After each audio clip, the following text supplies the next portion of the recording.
Buenas, pessoal. Aula de treinamento físico, dia 10 de novembro, aula da tarde, parte 1. Hoje vai ser a nossa última aula síncrona, tá? A nossa última atividade mesmo de ensino. Depois vão ter as entregas de trabalho, a avaliação e lembra, a gente está sempre disponível aí para conversar, para tirar dúvidas do que vocês precisarem. Mas hoje é a última aula, tá? Organizei o plano com os monitores, discuti algumas coisas e vamos fazer assim. Hoje eu vou adicionar, é uma daquelas que eu pensei de temas extras, né? Hoje nós vamos falar sobre determinação de carga, assim, ou determinação avançada de carga de treinamento. Nós vamos falar especialmente do TRIMP e mais de alguma coisa, tá? De alguns outros métodos aí de determinação de carga. Vamos lá, então. Deixa eu já ir compartilhando tela.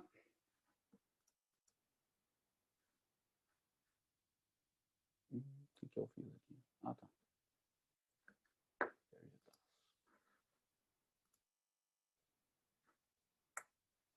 Feito. Então, pessoal, começando a aula.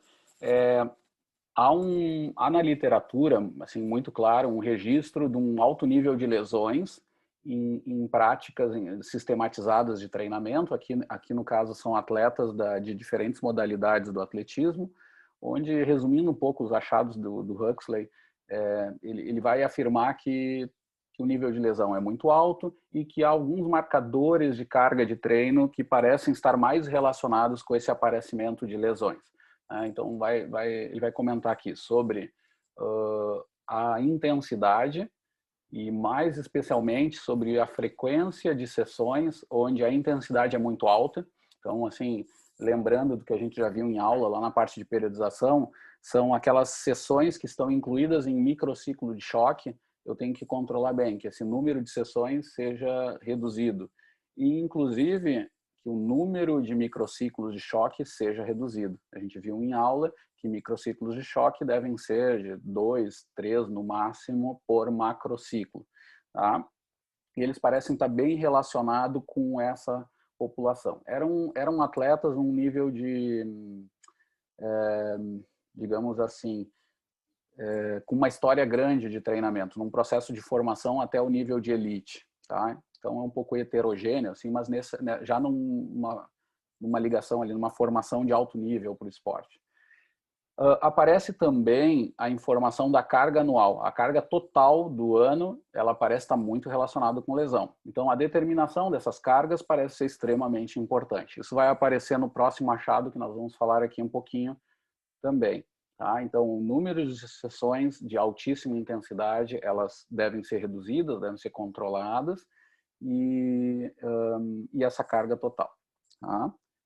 E agora eu entro também a gente conversou, vou passar um pouco rápido, só como introdução para marcar a importância dessa determinação de carga, que é o consenso do Colégio Americano de Medicina do Esporte, em conjunto com o Colégio Europeu de Ciências do Esporte, que são as duas maiores instituições das ciências do exercício que a gente tem no mundo.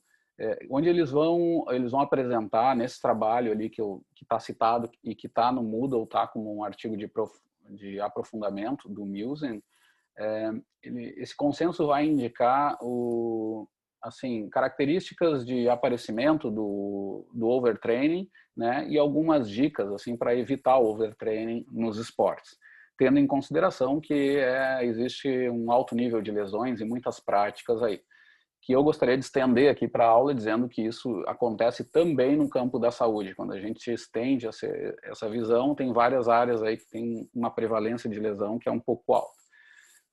E o que vai acontecer? Quais são as mensagens, né? Primeiro, que o overtraining, ele vai ter, assim, há uma indefinição, tá? Não existem testes únicos que contemplem toda a complexidade do overtraining. A gente comentou isso, né? Então, é importante a gente lembrar que vai ter uma tríade onde eu vou tentar triangular essas formas de avaliação. Quais são elas, né? Primeira lá é avaliações ligadas a desempenho, então testes de desempenho. Então eu lá no triatlo, ali na nossa equipe da URGS, a gente faz, por exemplo, teste de 400 metros máximos, né? Então, os atletas fazem esse teste controlado ao longo do tempo e o treinador vai vendo um pouco como vai o desempenho. Esse é um marcador importante do surgimento do overtraining. O que vai acontecer ali? Quando o aluno está em overtraining, o desempenho cai e permanece ruim, relativamente ruim, por um bom tempo. Segunda forma de avaliação bioquímica. Creatina quinase, por exemplo, é um marcador mais antigo, embora bastante criticado, né?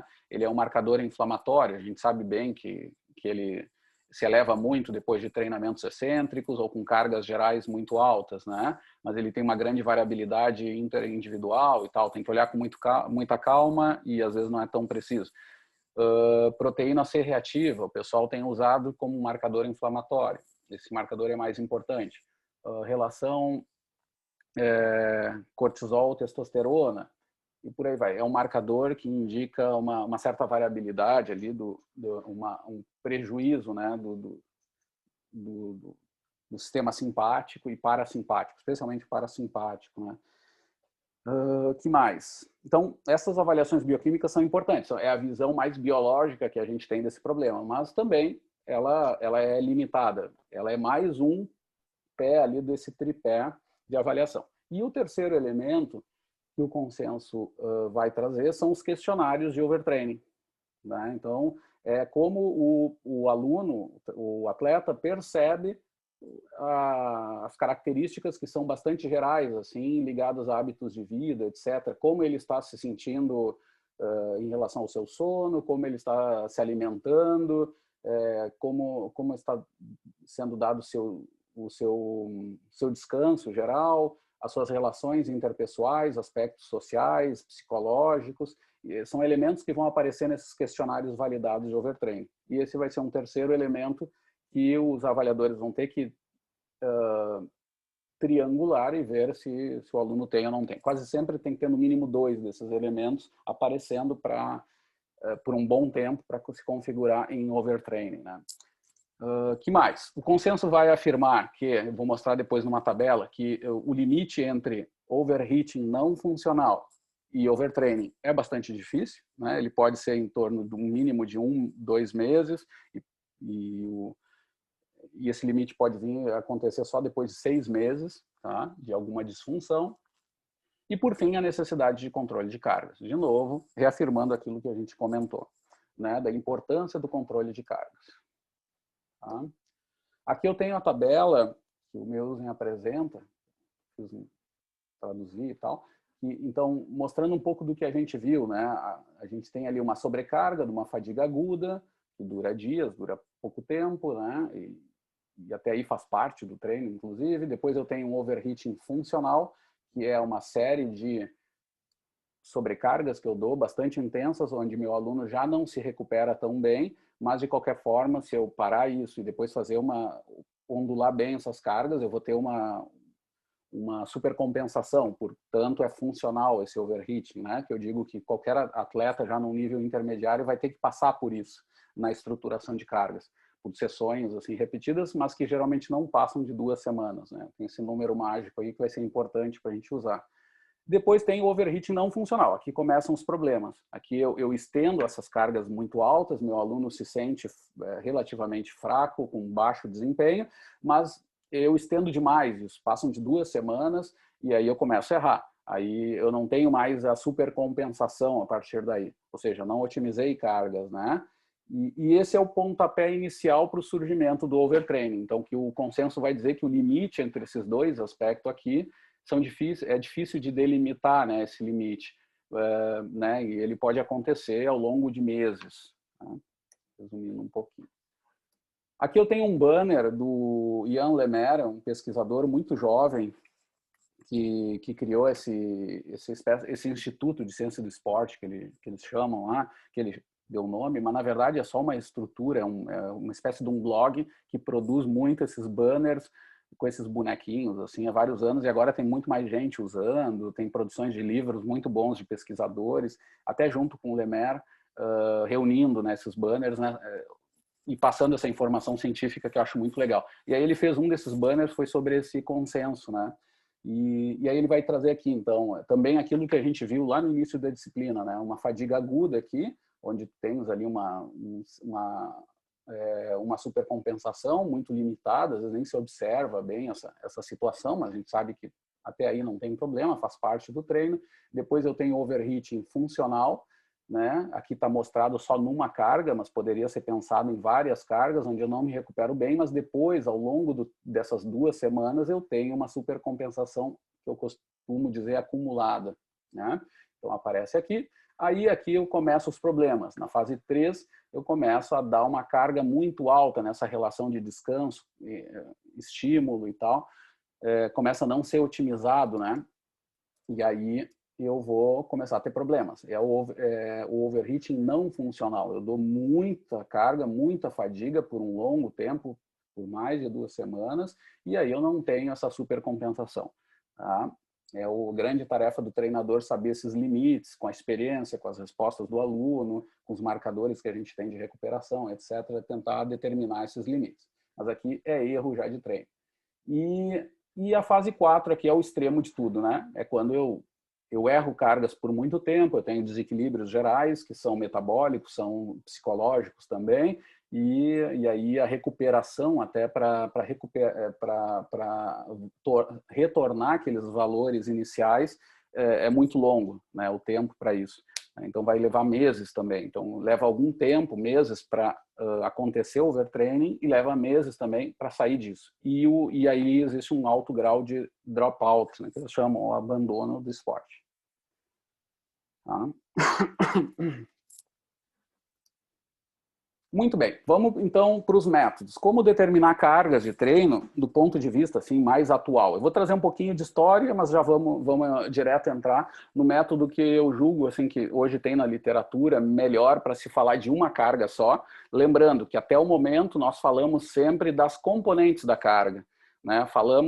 Quando a gente tratou de métodos, a gente falava sempre de volumes, intensidades e densidades definidas lá, para, entre aspas, aumentar ou diminuir carga. Mas a carga em si, a união de tudo isso, um número mágico que reorganize isso, eu comentei para vocês.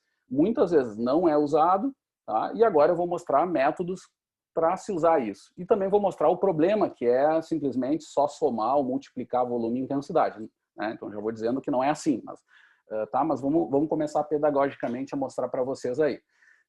O modelo que eu julgo mais interessante é esse do TRIMP, né? Que é um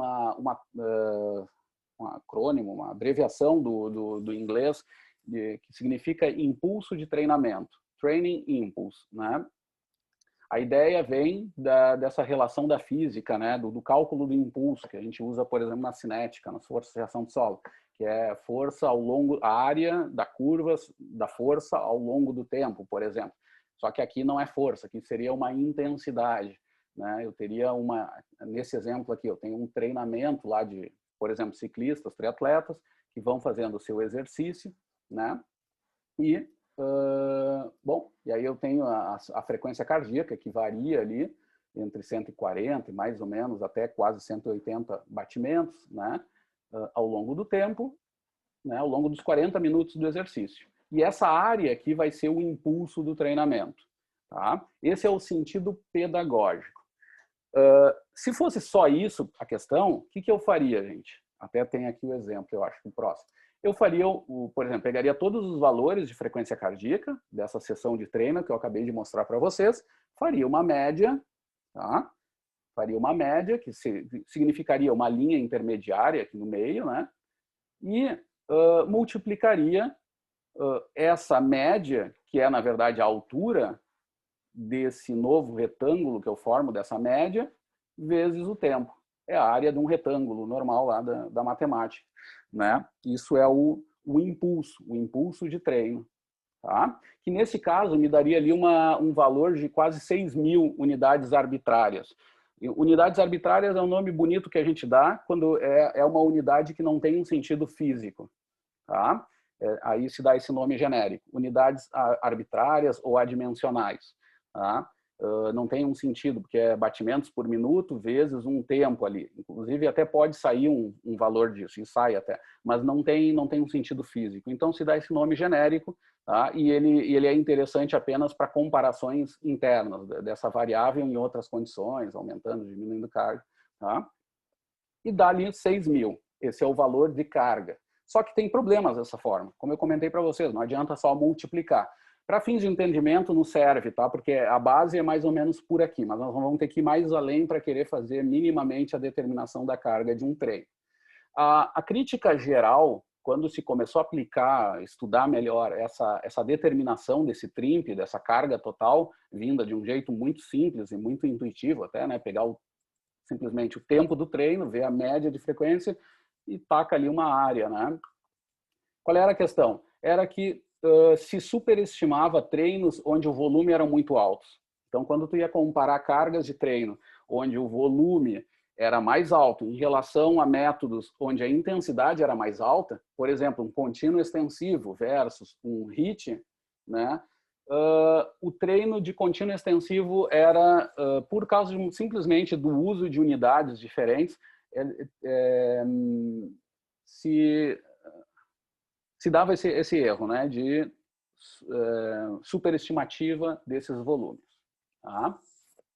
Então, para resolver essa assimetria nesses cálculos de carga de treino geral, se começaram a sugerir fatores de conversão, especialmente sobre a intensidade, onde ela era mais prejudicada nessas relações de treino de volume alto versus intensidade alta. Então, começou a se dar mais peso para os valores de intensidade. Nós já vamos ver como isso. E aí começa a se dar o nome de um TRIMP ponderado, tá? Que é uma espécie de... como se a gente pensasse... Vamos primeiro lá, que é do Edwards, mas a ideia do TRIMP ponderado é como se a gente pensasse nos pesos do vestibular lá. Quando tu tens lá num curso que tu vai fazer o vestibular, tem peso 3, né? Então, esse, porque ele é mais importante do que isso. A intensidade começa a se dar pesos diferentes para aumentar a importância deles em intensidades maiores. É o que a gente vai ver agora o resultado disso. Começando com o TRIMP do Edwards, que era o mais simples. Ponderado, então, por zonas de frequência cardíaca, baseado em valores médios. Nós já vamos tratar disso, mas vamos primeiro entender aqui. Lembrando, até agora a gente viu que a carga ela é determinada, por enquanto, a forma mais simples, que a gente já sabe que tem erro, mas vamos partir daí, é uma informação de volume em minutos, vezes uma informação de intensidade, que era uma intensidade média, por exemplo. Tá? O que se adiciona? Se coloca mais uma multiplicação, tá? Por esse fator, que vai ser dependente de qual intensidade o cara está treinando. Tá? Então, por exemplo, meu aluno tem que treinar hoje a 55% da frequência cardíaca máxima. Ele vai usar o fator 1, vai multiplicar por 1, ou seja, vai dar o mesmo valor, não vai mudar nada.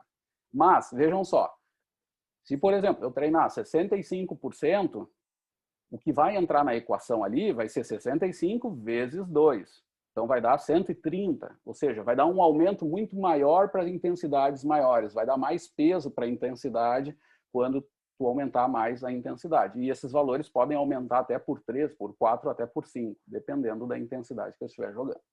Tá?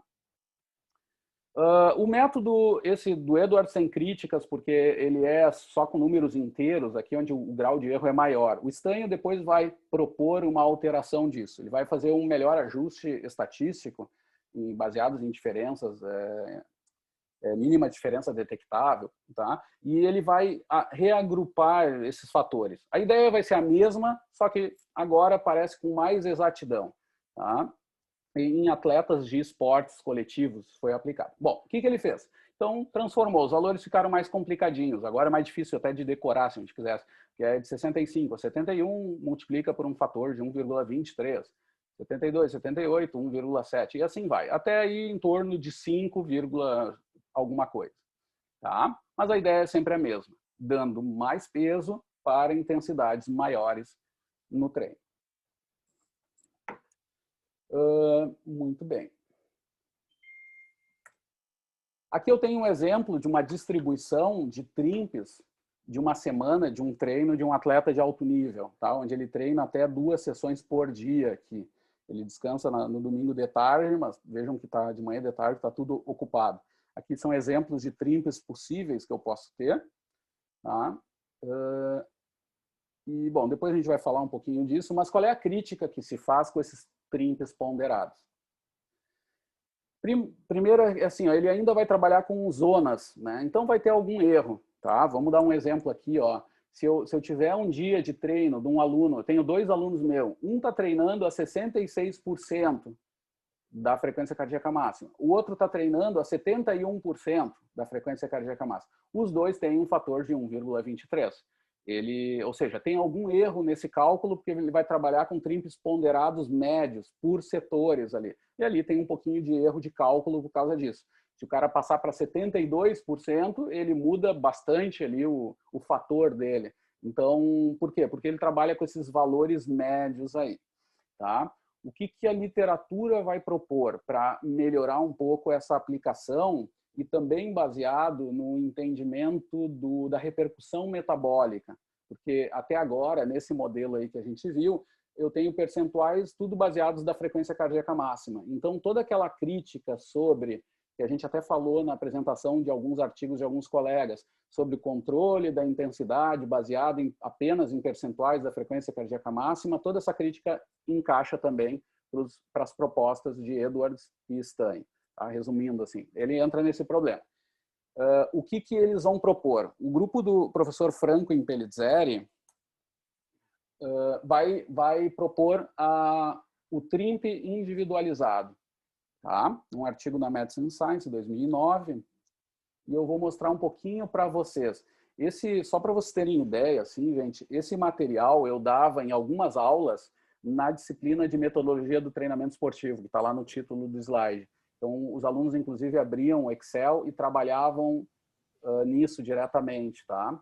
Então, não se preocupem tanto com a matemática, tentem pegar apenas o conceito. E quem quiser se aprofundar nisso, depois a gente pode... Mas, assim, até o nível matemático não tem nada de complicado. Só que, na hora, o aluno geralmente se apavora com equações e tal. Mas não se preocupem. Não é difícil, mas se atentem à ideia que está por trás disso, da aplicação disso. O que acontece? Ele vai propor, o Manzi, o TRINP individual. Tá? Que vai partir da mesma ideia aqui. Ó. Vejam, tem um percentual de frequência cardíaca, que era aquele valor médio lá que a gente viu no início, o tempo do exercício em minutos, tá? Vezes uma constante aqui, um fator esse, que aqui o Manzi chama de Y. Eu só fui, como é que se diz? Eu segui o que os autores usaram, tá? Então, esse fator de ponderação, ele vai vir de um teste de esforço individualizado. Tá? Então, aí já começam os limites para a aplicação desse modelo. Eu tenho que ter acesso a lactato. Tá? Hoje, um equipamento de fita de lactato, que eu nem gosto muito, mas que o pessoal usa na prática, tem sua utilidade, ele custa em torno de uns R$300 e cada fita custa em torno de uns R$10. Então, na primeira vez que tu usa para um atleta, pode custar R$400. Na segunda vez, tu já tem o equipamento, só gasta só nas fitas, que dá em torno de R$100. Então, para algumas equipes já é possível, mas tem seus limites. Eu vou fazer um teste de esforço contínuo, progressivo, tá? E vou calcular, eu vou determinar valores de concentração de lactato em função da frequência cardíaca, como um percentual da máxima. E a partir dessa relação de lactato e percentual de frequência cardíaca, eu vou ter uma curva, tá? Que ela vai obedecer um comportamento logarítmico, né? Ou o inverso da exponencial, que vocês vão ver ali. E dali que eu vou tirar as constantes que vão me dar a equação, e aí eu vou saber para exatamente cada percentual de frequência cardíaca máxima, qual é a correspondente de fator que eu vou ter que transformar em função desse valor do lactato, que geralmente gira entre 1 e 5, mas a gente sabe que é bem individual, tá? Mas não vai fugir um pouco daqueles fatores que a gente viu lá anteriores, que eram de 1 a 5, tá? Mas partindo disso. Então, eu vou ter exatamente qual é o impacto metabólico do ponto de vista de lactato, usando essa frequência cardíaca. Esse é o avanço que o Manzi vai trazer. Tá? Eu vou determinar, então, as constantes A e B da função, tá? Que estão colocadas aqui. Tá? Deixa eu mostrar para vocês. Deixa eu ver se eu fechei. De manhã estava aberto. Agora não. Vou mostrar um exemplo, tá? De um teste que a gente fazia em aula. Eu trazia os dados, a gente não fazia o teste até, acho que nem chegamos a fazer nenhum semestre. Mas eu vinha com os dados mesmo e os alunos trabalhavam em cima desses dados que estavam coletados. A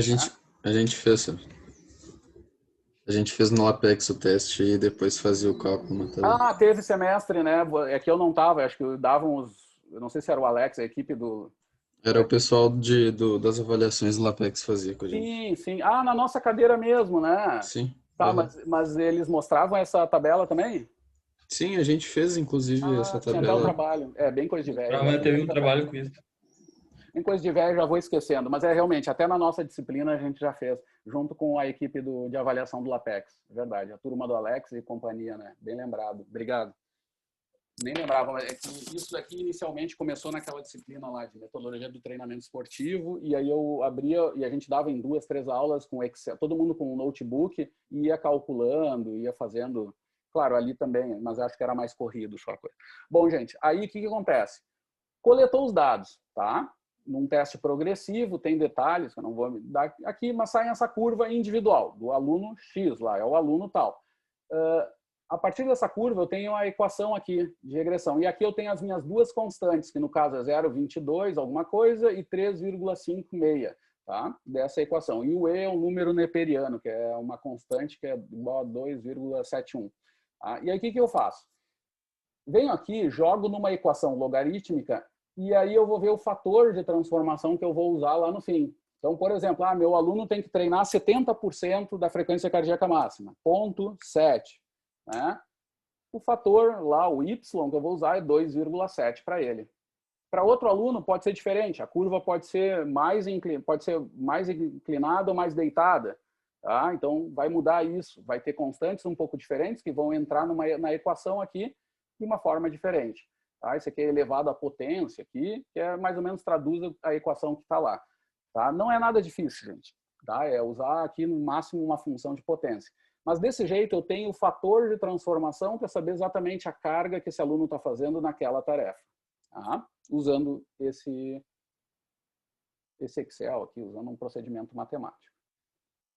Muito bem, voltando. O que eu faço então?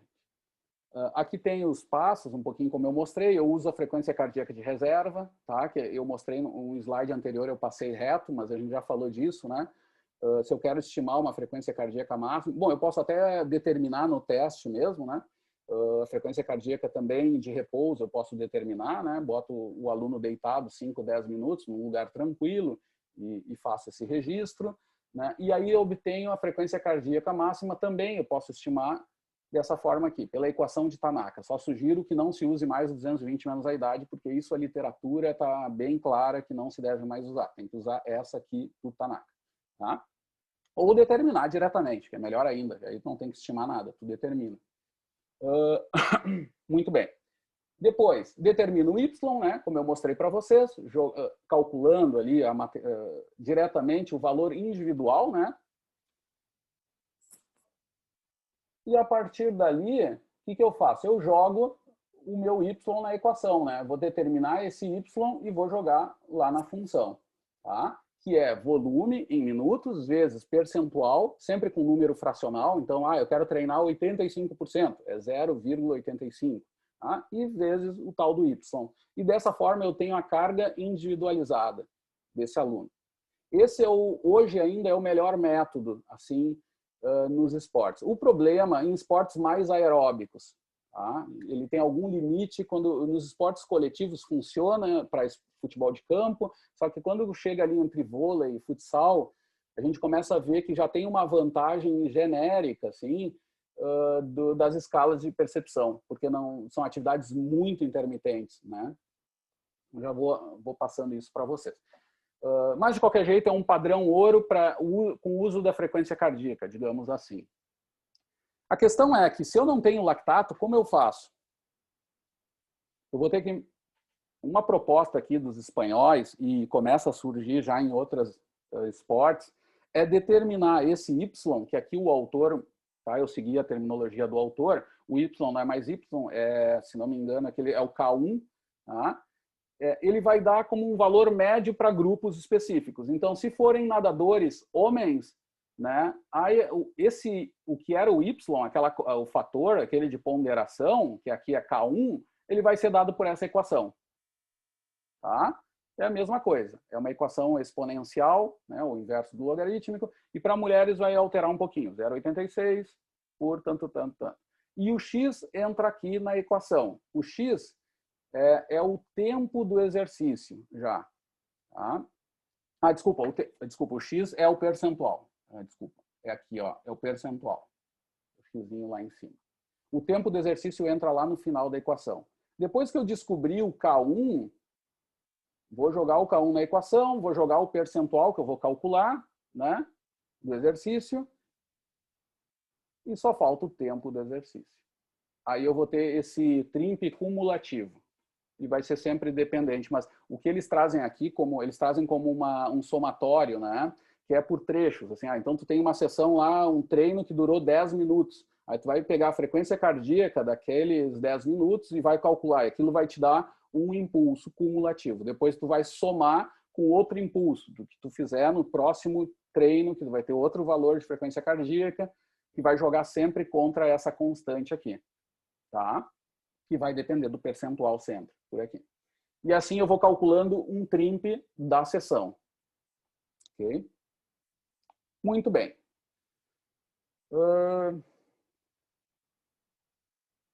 Ficamos por aqui até agora. Então, até aqui, pessoal, a gente tem um uso mais fisiológico desses TRIMPs. Tá? Eu vou parar de compartilhar e fazemos nosso primeiro intervalo agora. Vou parar de gravar.